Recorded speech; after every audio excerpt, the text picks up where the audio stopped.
passo agora para o tema 2 e chamo aqui para frente Felipe Matias, né, que vai nos falar aqui sobre ciência e soluções para uma economia oceânica sustentável e resiliente. Os desafios são o 3, o 4 e o 6. Economia oceânica sustentável, alimento azul sustentável e comunidades resilientes. Vai lá. Obrigado, Rômulo. Boa tarde a todos. Muito bom rever um monte de gente que a gente não via. Mas não vou perder tempo, temos só 10 minutos. E eu estou fazendo 30 anos de formado como engenheiro de pesca. Então, a minha história foi sempre na parte de pesca e aquicultura. E aí, nos últimos 5 anos, ampliei esse leque para a economia do mar.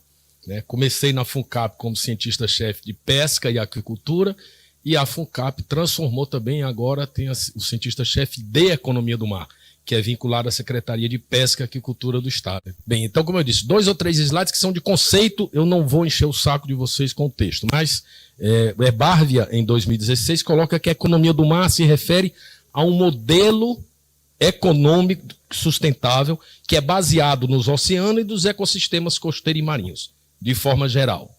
Tegar Gurning, em 2018, coloca os oceanos como espaços de desenvolvimento.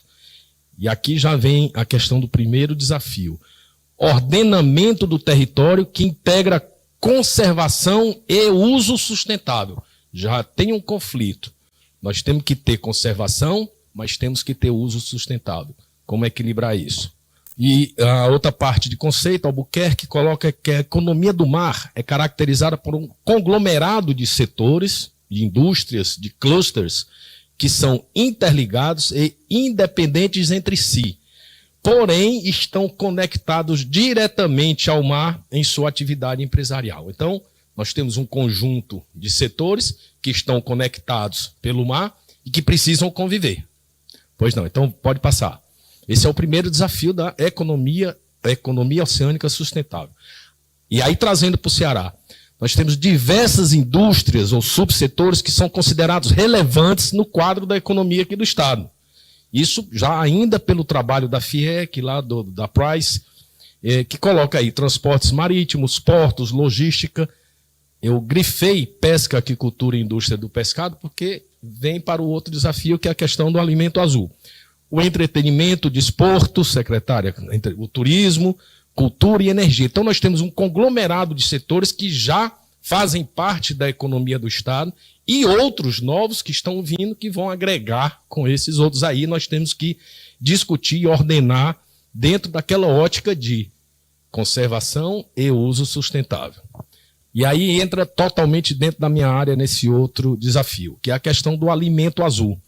Segundo Bennett, 2019, os oceanos produzem alimentos essenciais, fornecem matérias-primas e benefícios não materiais como recreação, turismo, regulam o clima e os ciclos atmosféricos. Mas dentro do alimento azul, nós aqui no Ceará temos um destaque muito grande. O alimento azul, ou pescado, ele está dentro dos objetivos do desenvolvimento sustentável da ONU, como poder dar fim à pobreza, fim à fome, conservar e utilizar de forma sustentável os oceanos, mares e recursos marinhos. Então, de forma geral, olhar a importância do alimento azul, do pescado. Para quem não sabe, o pescado, o comércio internacional de pescado é maior do que a carne de boi, de suíno e de frango juntos.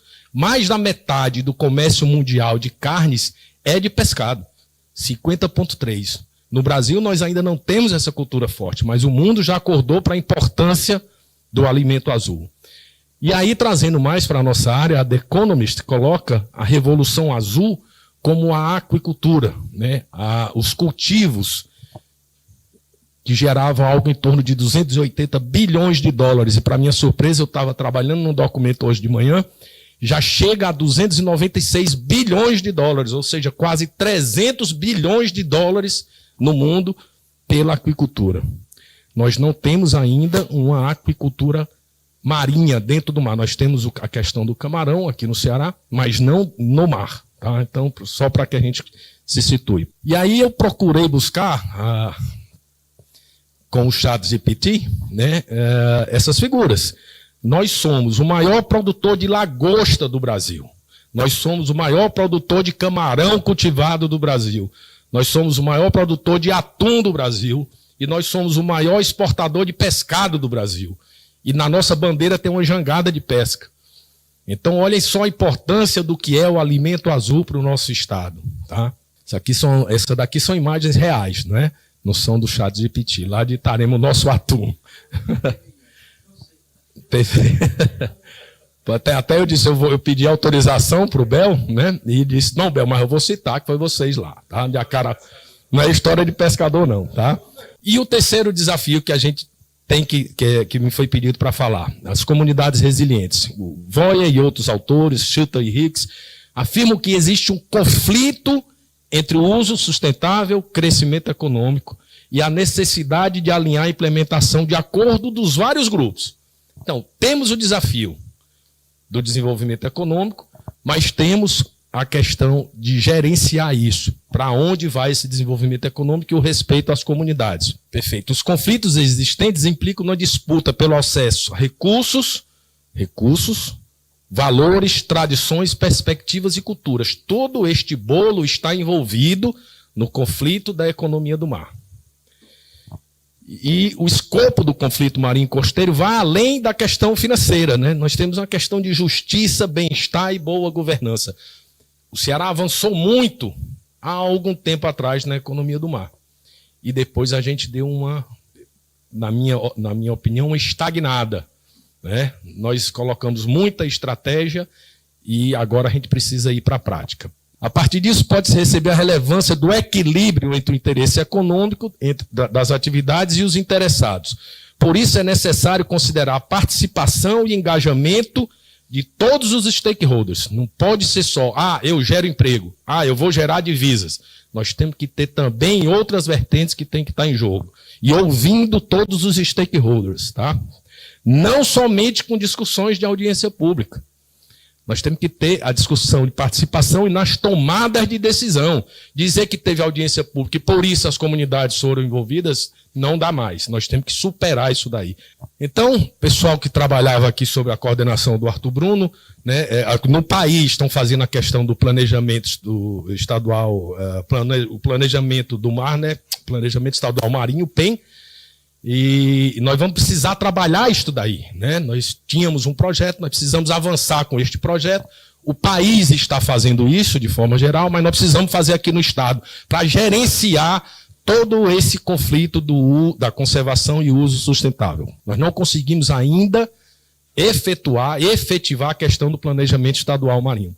Então, a economia do mar, as considerações finais, é uma grande alternativa para o desenvolvimento sustentável, é imprescindível a participação dos stakeholders, a triple bottom line social, dimensão social, econômica e ambiental deve nortear a economia do mar, não pode ser só econômico, não pode ser só ambiental e não pode ser só social. Tem que ter um equilíbrio entre essas dimensões. A gestão e a mediação de conflitos é extremamente necessária e é um grande promissor do campo de estudo. Nós temos aqui criado o Núcleo de Economia do Mar dentro da universidade, na Faculdade de Economia. O professor Eduardo depois vai poder falar sobre isso também. Então, gente, nós temos o desafio de pegar o que nós avançamos e agora começarmos a avançar de maneira mais prática aqui no Ceará. Obrigado.